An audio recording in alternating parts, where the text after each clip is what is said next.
Hi everyone, this is अमन। आज हम बात करने वाले हैं इंटरनेट क्या है और इंटरनेट कैसे चलता है। बहुत सारे ऐसे लोग हैं जो इंटरनेट का इस्तेमाल करते हैं लेकिन उन्हें पता नहीं होता है कि इंटरनेट कैसे चलता है। तो आज हम यही बात करने वाले हैं क्योंकि इंटरनेट हम लोगों की जो है रोज़ की ज़रूरत है और सुबह शाम हम लोग इंटरनेट यूज़ करते हैं और हर एक को जो है आजकल इंटरनेट की ज़रूरत है। तो अब ये जानना ज़रूरी है कि इंटरनेट कैसे चलता है, तो हम ये आपको बताने की कोशिश करते हैं आसान भाषा में कि जिससे आपको समझ में आ पाए कि एक्चुअली इंटरनेट कैसे चलता है। तो इसको दिखाने के लिए हम ग्राफ़िक्स के ज़रिए जो है आपको बताएँगे और शुरू करने से पहले बता दें, अगर आपने हमारे चैनल को सब्सक्राइब ना किया हो, तो कर लें। इसी तरीके से जो है इन्फॉर्मेटिव वीडियोज़ हम आगे डालते रहेंगे, तो आपको जो है काफ़ी इससे फ़ायदा रहेगा। तो चलिए ठीक है, और अगर आपको वीडियो पसंद आए तो लाइक करना ना भूलिएगा। चलिए ठीक है, अब हम आगे बढ़ते हैं। तो बात करते हैं इंटरनेट कैसे चलता है। देखिए, जब आप इंटरनेट से जुड़ते हैं तो इंटरनेट से चाहे आप अपने फ़ोन से जुड़ें, चाहे आप लैपटॉप से जुड़ें या किसी भी डेस्कटॉप कंप्यूटर से जुड़ें, किसी से भी जुड़ें, तो आपका आपका जो पीसी होता है वो क्या होता है, क्लाइंट। ठीक है ना? तो जो पीसी के आपको आपका जो कंप्यूटर है, वो जो आपका फ़ोन भी हो सकता है, वो आपका लैपटॉप भी हो सकता है, कोई भी डिवाइस जिससे आप इंटरनेट से जुड़ें, तो वो क्या होता है, क्लाइंट। और उसमें क्या होता है, ब्राउज़र होता है, ठीक है? ब्राउज़र आप जानते होंगे, जैसे ब्राउज़र आपका गूगल क्रोम ब्राउज़र होता है, ठीक है ना? और मोज़िला फ़ायरफ़ॉक्स ब्राउज़र होता है, सफ़ारी होता है, बहुत सारे ब्राउज़र हैं। लेकिन जो पॉपुलर ब्राउज़र है ना, वो है गूगल क्रोम। गूगल क्रोम आप सभी लोग जानते होंगे। तो आप इंटरनेट जब भी चलाते हैं, तो आप पहले ब्राउज़र खोलते हैं। आपको गूगल की वेबसाइट खोलना है, तो आप ब्राउज़र खोलते हैं। और आपको मान लीजिए और दूसरी चीज़ होती है सर्वर, ठीक है ना? तो जो सेकंड इम्पोर्टेंट थिंग है, वो सर्वर है। तो सर्वर से आपको कुछ भी इंटरनेट पे एक्सेस करना होता है, तो जो क्लाइंट होता है, वो रिक्वेस्ट करता है और सर्वर उस रिक्वेस्ट को प्रोसेस करता है और जो है उसका रिज़ल्ट देता है। ठीक है ना? तो अगर हम देखें, और वो जो सर्वर होता है, वो सर्वर कंप्यूटर आपका जो है उसके पास सारी इन्फॉर्मेशन होती है। तो अगर मान लीजिए सर्वर का पहले हम बात करते हैं, सर्वर क्या है? सर्वर नाम से ज़ाहिर है, ठीक है ना? जो सर्व करता है। और क्या सर्व करता है? पेजेस को, वेब पेजेस को। आप मान लीजिए आपको खोलना है google.com, ठीक है ना? तो गूगल की साइट का, गूगल का होम पेज खुल के आ जाता है, वहाँ पर आप कुछ भी टाइप करते हैं, तो वो आपको पता चल जाता है, वो आपको ढूँढ के दे देता है। कुछ भी आप सर्च करें, तो वो रिज़ल्ट आपको ला के देता है। तो पहले आपको वो www.google.com जब आप डालेंगे, तो वो होम पेज देता है। तो होम पेज कहाँ होगा? वो होम पेज सर्वर पर होगा। तो बेसिकली क्या होता है, फिर आपने google.com खोला, फिर आपने जो है कोई दूसरी वेबसाइट youtube.com खोला, फिर आपने कोई दूसरी वेबसाइट खोली, बहुत सारी वेबसाइट्स हैं, ठीक है ना? तो उन वेबसाइट्स को जब आप खोलते हैं, तो वो वेबसाइट जो होती हैं, वो दुनिया में अलग-अलग सर्वर होते हैं, उन पर वो वेबसाइट्स जो हैं होती हैं और वहाँ से वो एक्सेस होके आपके कंप्यूटर में खुलती है। तो अब सर्वर कंप्यूटर कोई एक नहीं होता है, बहुत सारी वेबसाइट्स हैं। और हर, अब हमने कहा यूट्यूब अगर है तो यूट्यूब का सर्वर अलग है। अगर हमने कहा कि जो है गूगल है तो गूगल का सर्वर अलग है। हालांकि गूगल और यूट्यूब आपकी जो है मतलब यूट्यूब जो है वो गूगल का ही है, लेकिन फिर भी यूट्यूब का जिस हिसाब से जो है, जितना स्टोरेज है, जितना डाटा है, तो उस हिसाब से उनका उन्होंने अलग सर्वर उसके लिए बना रखा होगा। और इसी तरीके से जितनी भी वेबसाइट्स होती हैं, कोई भी यूनिवर्सिटी हो उसकी वेबसाइट अलग होती है। तो इस तरह तमाम सारी वेबसाइट्स होती हैं, वो सब अलग-अलग कंप्यूटर में स्टोर होती हैं। और सर्वर बेसिकली क्या होता है? सर्वर कोई जो है, आपको लग रहा होगा कि सर्वर कोई बहुत बड़ी ऐसी चीज़ होती है। सर्वर भी बेसिकली एक कंप्यूटर ही होता है, ठीक है? बस ये होता है कि सर्वर कंप्यूटर जो होता है वो ज़्यादा पावरफुल होता है और जो क्लाइंट कंप्यूटर होता है, आपका जो फ़ोन है, आपका जो लैपटॉप है, आपका जो डेस्कटॉप कंप्यूटर है, ठीक है ना? वो कम पावरफुल होता है। पावरफुल होने का मतलब है कि कॉन्फ़िगरेशन की बात है, ठीक है? तो अब ये होता है, तो मेन चीज़ बस यही होता है कि क्लाइंट, आप रिक्वेस्ट भेजते हैं, ठीक है? और वो रिक्वेस्ट प्रोसेस होती है और प्रोसेस होके क्या होता है, सर्वर आपको रिजल्ट दे देता है। तो बस इतना ही होता है कि क्लाइंट रिक्वेस्ट भेजता है और सर्वर उसको प्रोसेस करता है और रिस्पॉन्स देता है। ठीक है, तो इससे क्या होता है, इससे आप जो भी आपने कहा www.google.com, तो google.com खोला तो वो google.com की वेबसाइट आपके ब्राउजर में खुल गई। इसी तरीके से जो है आपने amazon.com खोला तो वो amazon की वेबसाइट खुल गई। इसी तरह कुछ भी आप जो है खोलेंगे तो वो वेबसाइट आपके ब्राउजर में खुल जाती है। अब इसको थोड़ा सा और डिटेल में समझते हैं। तो डिटेल में समझने के लिए बात करते हैं आगे कि जब आप हमने कहा कि जब आपका कंप्यूटर है ये, ठीक है ना, और उस कंप्यूटर में आपको google.com जैसे हमने कहा कि खोलना है, तो आपका कंप्यूटर क्या है, क्लाइंट है। ठीक है, अब इंटरनेट क्या है, इंटरनेट का हमने कहा कि इंटरनेट और आपको google.com खोलना है, हमने कहा इंटरनेट कुछ नहीं है, इंटरनेट बस एक क्या है, एक कनेक्शन है जो अराउंड द मतलब पूरा अक्रॉस द वर्ल्ड कनेक्टेड है। ठीक है, दुनिया में इससे कोई भी जुड़ना चाहे, ये जो लाइन आपको दिख रही है यही इंटरनेट है। इसी में सारे दुनिया भर के कंप्यूटर जो जुड़े हुए हैं और उन्हीं का कॉम्बिनेशन, इन्हीं का कलेक्शन, ठीक है ना, ये क्या कहला रहा है, इंटरनेट। अब इंटरनेट पे अगर हमने कहा कि अगर आपको गूगल से जुड़ना है तो गूगल का क्या होगा, गूगल का डाटा सेंटर होगा, गूगल का सर्वर होगा। तो गूगल का सर्वर हमने कहा कि गूगल का सर्वर यहाँ पर है, ये है आपका गूगल का सर्वर। ठीक है, अब गूगल का सर्वर जो है, और वो गूगल का सर्वर जो है, वो गूगल का सर्वर भी इंटरनेट से कनेक्टेड है, वही जो इंटरनेट बैकबोन है उससे वो गूगल का सर्वर भी कनेक्टेड है। तो गूगल का सर्वर कनेक्टेड है। अब आपने अपना लैपटॉप ऑन किया, अपना सिस्टम ऑन किया और फिर उस पर google.com खोला, लेकिन आपका कंप्यूटर में क्या होनी चाहिए, इंटरनेट की एक्सेस तो होनी चाहिए ना, तभी तो आप गूगल के सर्वर से जुड़ पाएंगे, वरना आप गूगल के सर्वर से कैसे जुड़ पाएंगे। अभी हमने बात की वीडियो में आगे कि सर्वर कुछ नहीं है, सर्वर एक पावरफुल कंप्यूटर ही है, तो इससे कंफ्यूज नहीं होइएगा कि ये जो है क्या है, ये क्या है, एक पावरफुल कंप्यूटर ही है सर्वर। ठीक है ना, तो ये जो आपको दिख रहा है ये कंप्यूटर ही है। तो अब जब google.com आपको खोलना है, आपको इंटरनेट की एक्सेस करनी है, तो आपके पास इंटरनेट कनेक्शन होना चाहिए। तो आप सभी लोगों के पास इंटरनेट कनेक्शन होगा। अब इंटरनेट कनेक्शन आप कहाँ से लेते हैं, इंटरनेट कनेक्शन लेते हैं आप इंटरनेट सर्विस प्रोवाइडर से। तो इंटरनेट सर्विस प्रोवाइडर कौन होता है, जो आपको इंटरनेट की एक्सेस देता है। ठीक है ना, तो आप रिक्वेस्ट भेजेंगे अपने इंटरनेट सर्विस प्रोवाइडर को, तो ये इंटरनेट सर्विस प्रोवाइडर है जो आपको इंटरनेट की सर्विस दे रहा है। ठीक है ना, आप उसको रिक्वेस्ट भेजेंगे कि हमें google.com खोलना है। अब इंटरनेट सर्विस प्रोवाइडर क्या, अब जैसे आप लोगों ने बहुत लोगों ने जियो का कनेक्शन ले रखा होगा, तो जियो इंटरनेट सर्विस प्रोवाइडर है उस केस में। अगर किसी ने एयरटेल का कनेक्शन ले रखा है तो एयरटेल सर्विस प्रोवाइडर है। इसी तरह से बहुत सारी कंपनीज हैं जो इंटरनेट कनेक्शन प्रोवाइड करती हैं। हाँ, तो जो भी आपने इंटरनेट, जिसका भी इंटरनेट कनेक्शन लेके रखा हुआ है वो आपका इंटरनेट सर्विस प्रोवाइडर है। तो google.com जो है वो आपने रिक्वेस्ट भेजा, आपके कंप्यूटर ने रिक्वेस्ट भेजा। आपका कंप्यूटर कौन, आपका ब्राउजर। हमने बताया ना कि जो ब्राउजर है इसी से सारा काम होता है। तो उसने रिक्वेस्ट भेजी इंटरनेट सर्विस प्रोवाइडर को, और इंटरनेट अब देखिए google.com, हम लोग तो भाई नाम से याद रखते हैं कि ये google.com है या फिर youtube.com है या फिर आपके इंस्टीट्यूट की वेबसाइट है ecleducation.com।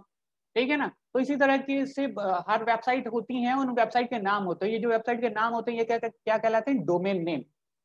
लेकिन जो इंटरनल वर्किंग होती है, ठीक है ना, वो इस तरीके से नहीं होती है।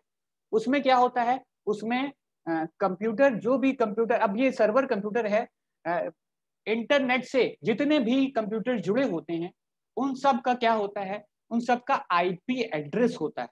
ठीक है, अब आईपी एड्रेस क्या चीज है, देखिए दुनिया में जितने भी डिवाइसेस कंप्यूटर से इंटरनेट से कनेक्टेड होती हैं तो उनका एक आईपी एड्रेस होता है। तो जिसको भी इंटरनेट कनेक्शन मिला है उसका एक आईपी एड्रेस होगा। तो अगर जो है आप अपने लैपटॉप से जुड़ रहे हैं, अपने कंप्यूटर से जुड़ रहे हैं, तो उसका फोन से जुड़ रहे हैं तो उसका एक आईपी एड्रेस है। सर्वर जहां पे आपको जाना है, google.com जाना है, google.com का एक आईपी एड्रेस है। ठीक है, तो वो आईपी एड्रेस किस तरीके का होता है, वो आईपी एड्रेस न्यूमेरिक फॉर्म में होता है। मतलब जैसे ये google.com है तो google.com का आईपी एड्रेस जो है आपका इसी तरह न्यूमेरिक फॉर्म में होगा। तो अब वो आईपी एड्रेस, वो नंबर के फॉर्म में जो आईपी एड्रेस होता है, अब उसको आपको जानना है, क्योंकि जो इंटरनेट पर जो आपको ढूंढना है कि वो भाई इंटरनेट तो पूरी दुनिया में फैला हुआ है। अब हमने कहा गूगल का डाटा सेंटर यूएस में है और आप जो है इंडिया के किसी भी शहर में बैठे हुए हैं, ठीक है ना, तो वहां से आपको एक्सेस करना है जो है यूएस में जहां पर ये गूगल का डाटा सेंटर है, उस कंप्यूटर से कनेक्टेड होना है, तो उसकी आईपी एड्रेस जरूरी है। तो वो आईपी एड्रेस कैसे पता चले? तो जो भी आईएसपीज होते हैं, इंटरनेट सर्विस प्रोवाइडर होते हैं, उनके पास होता है आपका डीएनएस, ठीक है ना। तो अब हमने कहा सारे आईपीज जो है वो आपके इंटरनेट से कनेक्टेड, इंटरनेट की फैसिलिटी यही देते हैं, और इनके पास क्या होता है? डीएनएस। तो डीएनएस जो होता है, जो डीएनएस सर्वर होता है, वो उसकी रिस्पॉन्सिबिलिटी होती है कि वो बताए कि google.com की आईपी क्या है, ecleducation.com की आईपी क्या है, या amazon.com की आईपी क्या है, ठीक है ना। तो इस तरीके से सब अलग अलग जो भी वेबसाइट्स हैं ना, nilit.gov.in की आईपी क्या है। तो जो कंप्यूटर इंटरनल वर्क करता है वो आईपी एड्रेस पे ही करता है। जैसे हमने कहा कि हम लोग अपने फोन्स में स्टोर करते हैं, क्या स्टोर करते हैं? लोगों के नाम, क्योंकि नंबर याद रखना मुश्किल है, तो नाम स्टोर करते हैं। जब नाम पे क्लिक करते हैं तो मिलता एक्चुअली क्या है? नंबर ही मिलता है, डायल नंबर ही होता है, ठीक है ना, भले नाम हमने सेव करके रखा है। उसी तरीके से जो है जब हम google.com करते हैं तो google.com नहीं जाता है, google.com का आईपी जाता है। अब google.com का आईपी हमें कैसे पता चलेगा कि google.com का आईपी क्या है? तो हर इंटरनेट सर्विस प्रोवाइडर के पास, वो इंटरनेट सर्विस प्रोवाइडर के पास डीएनएस सर्वर होता है, जिसकी जो एक तरीके से फोन बुक की तरह होता है, ठीक है ना। तो जिसके पास पूरी डायरेक्टरी होती है कि जो भी आईपी, जो भी डोमेन नेम है उसका आईपी एड्रेस क्या है, तो वो आपके डीएनएस सर्वर के पास मौजूद होगा कि उसका आईपी एड्रेस क्या है। तो अब डीएनएस सर्वर क्या, और जो इंटरनेट सर्विस प्रोवाइडर ने रिक्वेस्ट की डीएनएस सर्वर से, और रिक्वेस्ट की और कहा कि भाई हमें बताओ कि google.com की आईपी क्या है। इसके पास सबका रिकॉर्ड रहता है, अगर नहीं होता है रिकॉर्ड तो ये आगे पूछता है। हाँ, और भी जो है आपके सर्वर होते हैं, हाँ, उनसे पूछता है अगर उसके पास नहीं होता है, ठीक है। तो ये डीएनएस की जिम्मेदारी है जो ये बताएगा कि इसका आईपी क्या है। तो फिर ये निकालता है कि पता करता है कि इसकी आईपी क्या है। ये फोन बुक की तरह, डायरेक्टरी की तरह होता है, ठीक है ना। अब फिर जब हम देखें, जब हम आगे बढ़ें, तो हमने कहा कि यहाँ पर जो है फिर ये आईपी निकालता है, और गूगल की आईपी क्या है? 216.58.210.46। अब google.com आपके लिए याद रखना आसान है, ठीक है ना, लेकिन अगर आपको याद रखना पड़ जाए 216.58.210.46 तो मुश्किल काम है, ठीक है ना। वैसे google.com एक याद रखना हो तो कर लें, लेकिन आप तो जो है कई सारी वेबसाइट्स यूज करते होंगे, तो कहाँ सबकी आईपी याद रख पाएंगे? मुश्किल है ना, सभी के लिए मुश्किल है। तो ये काम कौन करता है? DNS server. तो सबसे पहले हमारा वेब ब्राउजर क्लाइंट रिक्वेस्ट भेजता है इंटरनेट सर्विस प्रोवाइडर को कि भैया हमें पहले आईपी बताओ। तो ये आईपी देता है, और आईपी इसने कैलकुलेट कर ली, फिर ये आईपी, अब जो आईएसपी है हमारा, वो अब आईपी हमारे कंप्यूटर को वापस कर देता है कि भाई ये आईपी है, ये लो तुम अपनी आईपी, जो तुमने रिक्वेस्ट की थी वो तुम्हारी ये आईपी है। google.com का सर्वर 216.58.210.46 है, ठीक है ना। तो अब इसको आईपी पता चल गई, अब इसको पता चल गया कि किस कंप्यूटर से जुड़ना है, ठीक है। अब ये रिक्वेस्ट भेजेगा इंटरनेट सर्विस प्रोवाइडर को। हमने कहा अगर इंटरनेट सर्विस प्रोवाइडर आप लोग जियो से जुड़े हैं, ठीक है ना, तो हमने कहा कि जो है ये जियो को रिक्वेस्ट भेजेगा कि भैया हमें इस कंप्यूटर से जुड़ना है जिसकी आईपी 216.58.210.46 है। तो अब इसने रिक्वेस्ट भेजी, किसको भेजी रिक्वेस्ट? इंटरनेट सर्विस प्रोवाइडर को, कि भैया ये इस आईपी से हमें जोड़ दो। तो ये क्या है? इंटरनेट सर्विस प्रोवाइडर क्या है? वो आपका इंटरनेट से जुड़ा हुआ है सीधे, ठीक है ना। उसने सीधे रिक्वेस्ट भेजी, जो बैकबोन, जो इंटरनेट की बैकबोन है, हाँ, उससे जुड़ा हुआ, उसने सीधे रिक्वेस्ट भेजी कि भैया इससे कनेक्ट कर दो। तो उसने रिक्वेस्ट भेजी और फिर ये क्या करेगा?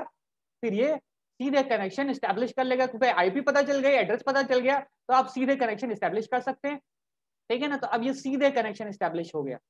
तो अब क्या हुआ? आपके सर्वर और आपके कंप्यूटर दोनों के बीच में कनेक्शन स्टैब्लिश हो गया, ठीक है। अब ये भी जो है ये काफी लंबी प्रोसेस है कि जो है जब आपके कंप्यूटर से और सर्वर कंप्यूटर के बीच में कैसे कनेक्शन इस्टेब्लिश होता है, ठीक है ना। इसको हम किसी दिन और दूसरे वीडियो में बात करेंगे, वरना ये वीडियो बहुत लंबा हो जाएगा।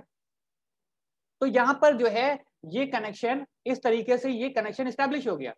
सर्वर कंप्यूटर में क्या हुआ, सर्वर कंप्यूटर से कनेक्शन इस्टेब्लिश हो गया जब एक बार आईपी पता चल गई। तो अब आपका कंप्यूटर और सर्वर कंप्यूटर, भले आप इंडिया में हो और वो वाला कंप्यूटर यूएस में हो, लेकिन दोनों कंप्यूटर आपस में कनेक्टेड हो गए। ये एकदम अब वैसे ही जो है वैसे ही चलेंगे कि जैसे ये दोनों कंप्यूटर अब अगल बगल रखे हुए हैं, ठीक है ना, कि सीधे कनेक्शन हो गया। अब ये जो है इसको थोड़ा सा हम बात कर ही लेते हैं कि ये जो कनेक्शन है, अब जैसे मान लीजिए आप अपने फोन से जुड़े हैं, ठीक है। तो फोन से जुड़े हैं तो आपके देखिए हर कंपनी के टावर्स होते हैं। तो अगर हमने बात किया कि अगर आप बात करें कि जैसे जियो से जुड़े हैं तो जियो का टावर होगा, तो आपके फोन से सिग्नल्स कहाँ गए, जियो के टावर तक गए। और ये जो टावर्स होते हैं, ये टावर्स क्या होती है, जमीन के अंदर जो फाइबर ऑप्टिक केबल्स होती हैं, ठीक है ना, उनके थ्रू फाइबर ऑप्टिक केबल जो है ये ट्रांसमिशन मीडिया है जिसके थ्रू इंटरनेट कनेक्ट होता है। तो उन केबल्स के थ्रू जमीन के अंदर सब टावर्स आपस में कनेक्टेड होते हैं। और ये जो पूरी मतलब वो जो फाइबर ऑप्टिक केबल्स हैं वो पूरी दुनिया में फैली हुई हैं, सब जमीन के अंदर फैली हुई हैं। लेकिन आप ये भी सोच सकते हैं कि तमाम जो कंट्रीज हैं तो उनके बीच में तो तमाम सारे सीज पड़ते हैं। तो वो अब सीज में कैसे जाती हैं, तो ये सब अंडर सी बिछी हुई हैं। ये जो फाइबर ऑप्टिक केबल्स हैं ये काफी जो है मजबूत केबल्स होती हैं। और ये इसमें जो डेटा फ्लो करता है वो सिग्नल्स के फॉर्म में, वो लाइट सिग्नल्स के फॉर्म में फ्लो करता है, इसलिए ये बहुत तेज काम करती है, ठीक है ना। तो इसके बाद हम नेक्स्ट वीडियो में ही करेंगे। लेकिन इतना ये समझ लीजिए कि ये इस तरीके से फाइबर ऑप्टिक केबल्स के थ्रू डेटा हमारा चलता है, इस तरीके से कनेक्शन स्टैब्लिश होता है। तो वहां पर जो है वो सर्वर कंप्यूटर से सीधे जुड़ा होगा इंटरनेट की बैकबोन। तो वो जमीन के अंदर पावर जो फाइबर ऑप्टिक केबल्स हैं वो उसमें डेटा आपका ट्रैवल करता है। तो जब एक बार कनेक्शन स्टैब्लिश हो जाता है तो वो कनेक्शन फिर वो रिजल्ट सर्वर, हमने कहा आपको खोलना है क्या, www.google.com। आप चाहते हैं कि आपके कंप्यूटर में google.com का पेज खुल जाए, ठीक है ना। तो अब क्या करेगा, जब एक बार कनेक्शन स्टैब्लिश हो गया तो रिक्वेस्ट गई तो सर्वर क्या करेगा, सर्वर फिर जो है जो आपने वेब पेज रिक्वेस्ट किया है google.com उसको वो भेज देगा, ठीक है ना, वो तुरंत डेटा को भेजेगा। तो इस तरीके से देखिए वापस उसने google.com आपने खोला, google.com का पेज आपके कंप्यूटर में खुल गया। फिर आप सोचें कि google.com की जगह आप क्या हो, अब google.com की जगह आपने कहा google.com में कुछ आपने सर्च किया तो वो भी पेज खुल गया। जब आप एक बार सर्वर से कनेक्ट हो गए तो वो क्या होगा, आप जो कुछ भी गूगल में खोलेंगे वो जो है वो इस तरीके से इंफॉर्मेशन का फ्लो होता रहेगा। आप रिक्वेस्ट करेंगे उधर से रिस्पॉन्स आएगा, आप रिक्वेस्ट करेंगे उधर से रिस्पॉन्स आएगा, ठीक है। तो ये सारी प्रोसेस चलती रहेगी। तो इस तरीके से पूरा आपका इंटरनेट चलता है। तो आप रिक्वेस्ट करते हैं और रिक्वेस्ट अब आपको लगता होगा कि बहुत, देखिए ये सारा काम मिलियंस ऑफ सेकंड्स में होता है। तो आप देख रहे हैं ना कि सर्वर पे जो भी सर्वर कंप्यूटर हमने कहा यूएस में है और आपका कंप्यूटर इंडिया में है, तो जो है यूएस के सर्वर कंप्यूटर से और डेटा गूगल का home page millions of seconds में आपके सिस्टम पे खुल गया, ठीक है ना, कितनी जल्दी खुल गया। तो ये काम बहुत तेजी से होता है। तो ये सारा काम इस तरीके से रिक्वेस्ट आप करते हैं और रिस्पॉन्स वापस आपके सिस्टम पे आ जाता है। तो ये इस तरीके से इंटरनेट चलता है। चलिए ठीक है, आज के लिए इतना काफी है, बाकी और डिटेल हम नेक्स्ट वीडियो में बात करेंगे। और बाकी अगर आपको वीडियो पसंद आया हो तो लाइक जरूर करिएगा और सब्सक्राइब करना ना भूलिएगा। चलिए ठीक है, फिर नेक्स्ट डे मिलते हैं।